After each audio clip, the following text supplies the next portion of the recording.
एक बड़ी खबर आपको बताने जा रहे हैं। कल से कानून बदलने वाले हैं। आपके लिए बहुत बड़ी जानकारी। नई सरकार और नया कानून। नया कानून कल से लागू हो रहा है। क्या क्या बदलाव किए गए ये आपको बताने जा रहा हूं।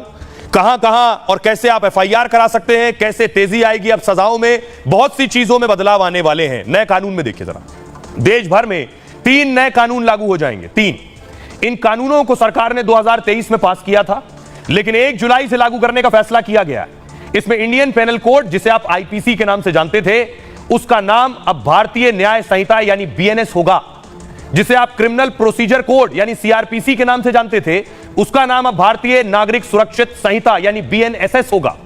इंडियन एविडेंस एक्ट, जो अब तक आप आईईए के नाम से जाना जाता था, अब उसका नाम भारतीय साक्ष्य अधिनियम यानी बीएसए होगा। अब बदलाव क्या हुए?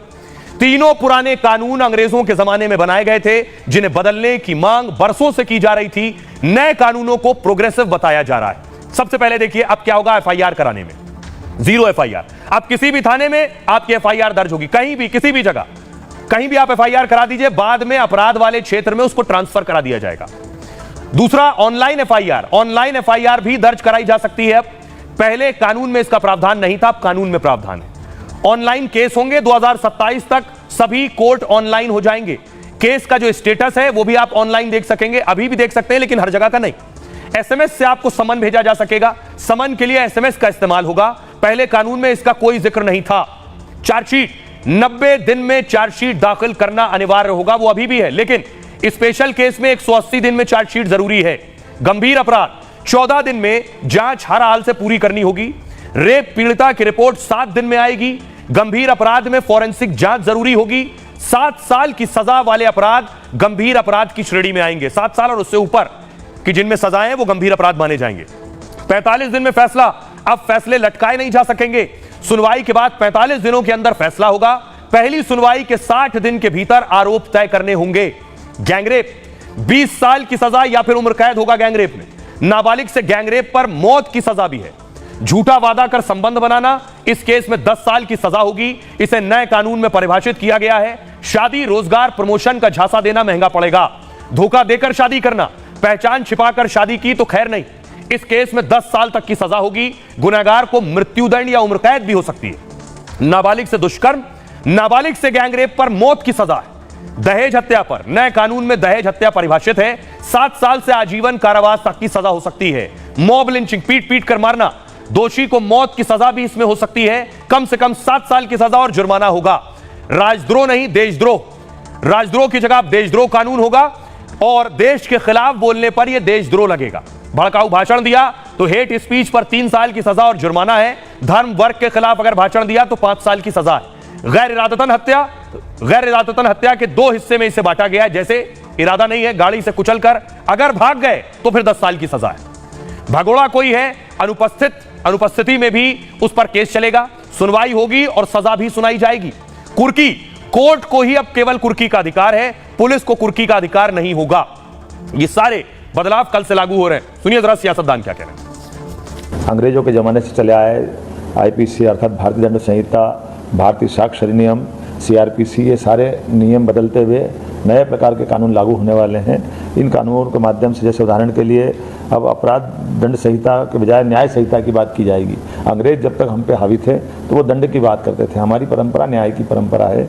यशस्वी प्रधानमंत्री के नेतृत्व में ये तीनों कानून पूरे देशवासियों के लिए अपने उनके जीवन में अंगीकार होंगे और उससे सुविधा मिलेगी। पहली बार इंडियन सॉवरेनिटी के तहत हर एक भारतीय के लिए बहुत ही गर्व की बात है कि जो हमारे दिमाग में जो डीकोलोनाइजेशन रहा है, एक ब्रिटिश रूल का जो एक कॉन्टेक्स्ट रहा है और एक उसका जो कॉम्प्लेक्स हमारे में रहा है, उससे हमें आज़ादी दी जा रही है।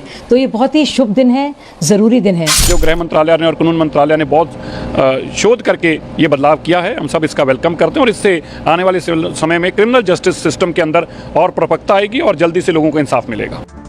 आइए एक और खबर आपको बताने जा रहा हूं। अच्छी खबर है, देश को नए आर्मी चीफ मिल गए। सेना के नए कमांडर उपेंद्र द्विवेदी साहब, तस्वीर में आपको दिखाऊं, ये आप देख रहे हैं जिस वक्त पुराने आर्मी चीफ नए आर्मी चीफ को पद ग्रहण कराते हैं, यानी सेना प्रमुख का। अगली तस्वीर देखिए जरा। आर्मी चीफ को मनोज पांडे साहब को गार्ड ऑफ ऑनर दिया गया। पूर्व आर्मी चीफ को फुल स्क्रीन लीजिए जरा और देखिए किस तरह से विदाई समारोह का हिस्सा होता है।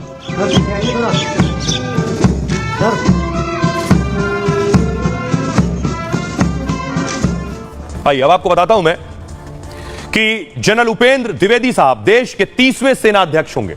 जनरल मनोज पांडे से उन्होंने कार्यभार संभाल लिया है। General Upendra Dwivedi vice chief of army staff थे। जनरल उपेंद्र द्विवेदी को आज अपने पद से रिटायर होना था, लेकिन अब वो लेफ्टिनेंट जनरल से जनरल रैंक में प्रमोट हो गए। अब जनरल द्विवेदी 62 साल की उम्र तक सेनाध्यक्ष के पद पर रहेंगे। सेनाध्यक्ष का पद 3 साल या फिर 62 साल की उम्र तक होता है। इसमें जो पहले आ जाए तब तक सेनाध्यक्ष सेवाएं देते हैं। यानी जनरल द्विवेदी आज रिटायर हो रहे थे, लेकिन उन्हें आर्मी चीफ बना दिया गया, तो अब वो आज 60 साल के हो गए तो रिटायर हो रहे थे। अब वो 62 साल तक आर्मी चीफ के पद पर रहेंगे।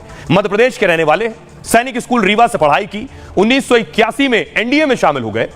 1984 में जम्मू कश्मीर राइफल्स में इनको नियुक्ति मिली। जम्मू कश्मीर राइफल्स की 18वीं बटालियन में शामिल हुए। असम राइफल्स के सेक्टर की कमान संभाली। राजस्थान के रेगिस्तान में कमान संभाली। 2020 में कोर का कमांडर बनाया गया। 2021 में उपसेना प्रमुख बनाए गए और 2022 में general officer commanding in chief बने। जनरल द्विवेदी परम विशिष्ट सेवा पदक से सम्मानित हैं। अति विशिष्ट सेवा मेडल से भी सम्मानित हो चुके हैं। जनरल द्विवेदी ने जनरल पांडे की जगह ली है। जनरल मनोज पांडे आज ही अपने पद से रिटायर हुए। जनरल पांडे को गार्ड ऑफ ऑनर देकर विदाई दी गई। जनरल मनोज पांडे 26 महीने तक देश के सेना अध्यक्ष रहे। जनरल पांडे को 1 महीने का एक्सटेंशन भी मिला था, क्योंकि चुनाव के दौरान उन्हें एक्सटेंशन दिया गया था। उन्हें इसी साल 31 मई को रिटायर होना था। जनरल द्विवेदी के सेना अध्यक्ष बनने के बाद एक नया रिकॉर्ड भी बन गया। इस तस्वीर को बहुत ध्यान से देखिए। देश के इतिहास में पहली बार हो रहा है 2 सेनाओं के प्रमुख क्लासमेट हैं, एक साथ पढ़े हुए, एक ही क्लास में दोनों। नौसेना प्रमुख एडमिरल दिनेश त्रिपाठी जनरल उपेंद्र द्विवेदी के क्लासमेट रहे। नौसेना प्रमुख दिनेश त्रिपाठी और आर्मी चीफ द्विवेदी 5वीं क्लास में साथ साथ थे। दोनों 1970 के दशक की शुरुआत में 5वीं क्लास में एक साथ पढ़ते थे। तो ये एक खास जानकारी। आइए खबरों में आगे बढ़ते हैं। आज की एक और बड़ी खबर है जिसकी फिक्र पूरी दुनिया कर रही है।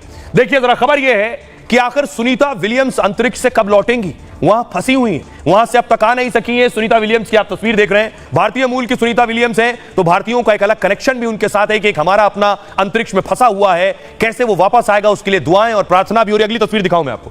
ये आप देख रहे हैं, ये अंतरिक्ष की तस्वीर है उनकी। अंतरिक्ष में है, किस तरह से रह रही है। वहां गई थी अंतरिक्ष में खास मकसद के साथ। नासा का एक बड़ा मिशन था, लेकिन वो मिशन क्या बीच में अटक गया है।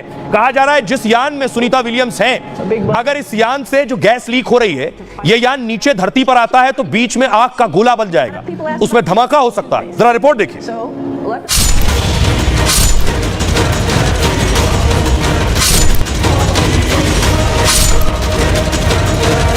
अंतरिक्ष में खतरे में फंस गई सुनीता विलियम्स, धरती पर लौटी तो आग का गोला बन जाएगा यान। अंतरिक्ष में खराब यान में फंस गई सुनीता। 20 से ज्यादा दिनों से सुनीता खराब यान के साथ अंतरिक्ष में फंसी हुई है। नासा की तमाम कोशिशों के बाद भी अंतरिक्ष यान अभी भी खराब हालत में खड़ा है। हर नए दिन और नए घंटे के साथ सुनीता की मुसीबत बढ़ती जा रही है। अब सवाल यह है कि अंतरिक्ष में फंसी सुनीता कब धरती पर लौटेंगी। अब मैं आपको बताऊं, सुनीता जिस यान में गैस लीक हो रही है, वो यान